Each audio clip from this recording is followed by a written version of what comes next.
الرحیم مخدوم شیخ احمد قدس سرہ نے جامع الاصول کے متمات میں ذکر فرمایا ہے کہ حضرت امام اعظم ابو حنیفہ رضی اللہ عنہ نے اپنے فرزند جناب حماد کو نصیحت فرماتے ہوئے تحریر فرمایا، اے نور نظر، میں نے 5 لاکھ حدیثوں میں سے چن کر ایسی 5 حدیثوں کو منتخب کیا ہے، اگر تم نے ان کو یاد کر کے ان پر پورے اعتماد کے ساتھ عمل کیا تو تم دونوں جہان کی سعادتوں سے سرفراز ہو جاؤ گے۔ اور وہ 5 حدیثیں یہ ہیں۔ سب سے پہلی حدیث بخاری شریف کی سب سے پہلی حدیث ہے۔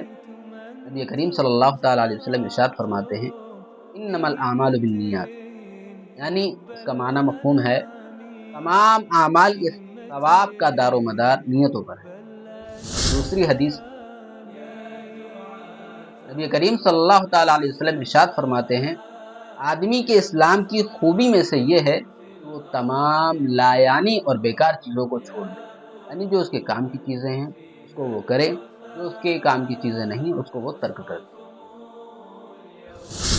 تیسری حدیث شریف نبی کریم صلی اللہ تعالیٰ علیہ وسلم ارشاد فرماتے ہیں، تم میں سے کوئی شخص اس وقت تک مومن کامل نہیں ہوتا جب تک کہ وہ اپنے مومن بھائی کے لیے اسی چیز کو پسند نہ کرے جس کو وہ اپنے لیے پسند کرتا ہے، یعنی جو ہم اپنے لیے پسند کرتے ہیں، اپنے لیے محبوب جانتے ہیں، اپنے مومن بھائی کے لیے بھی اسی کو محبوب جانیں اور پسند کریں۔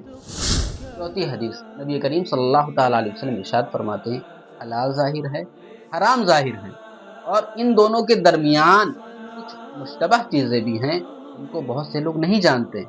تو جو شخص ان مشتبہ چیزوں سے پرہیز کرتا رہا اس نے اپنے دین کو اور اپنی آبرو کو بچا لیا، اور جو شخص ان مشتبہ چیزوں میں پڑ گیا وہ کبھی نہ کبھی حرام میں بھی واقع ہو جائے گا۔ جیسے وہ چرواہا جو شاہی چراگاہ کے ارد گرد جانور کو چراتا ہے، ہو سکتا ہے کہ اس کا جانور کبھی نہ کبھی شاہی چراگاہ میں داخل ہو جائے۔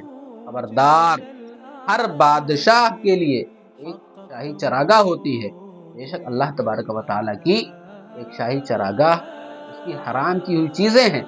سن لو اور یقین رکھو کہ بدن میں گوشت کا ایک ایسا ٹکڑا ہے کہ جب وہ درست ہو جائے تو پورا بدن درست ہو جائے گا، جب وہ فاسد ہو جائے پورا بدن فاسد ہو جائے گا۔ آگاہ ہو جاؤ، خبردار ہو جاؤ، وہ کون سا حصہ ہے؟ وہ دل ہے۔ پانچویں حدیث نبی کریم صلی اللہ تعالیٰ علیہ وسلم ارشاد فرماتے ہیں، کامل مسلمان وہ ہے جس کے ہاتھ اور جس کی زبان سے تمام مسلمان سلامت رہیں۔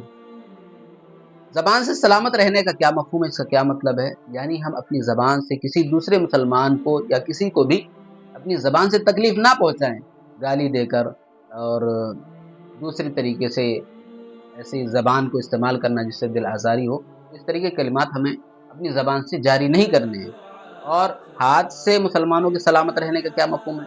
اس کا مفہوم اور معنی یہ ہے کہ ہم اپنے ہاتھ کے ذریعے کوئی ایسا فعل انجام نہ دیں جس کے ذریعے دوسرے مسلمانوں کو پریشانی پہنچے اور انہیں کوئی پریشانی لاحق ہو، یعنی ہم اپنے ہاتھ اور اپنی زبان سے دوسرے مسلمانوں کو محفوظ رکھیں۔ السلام علیکم۔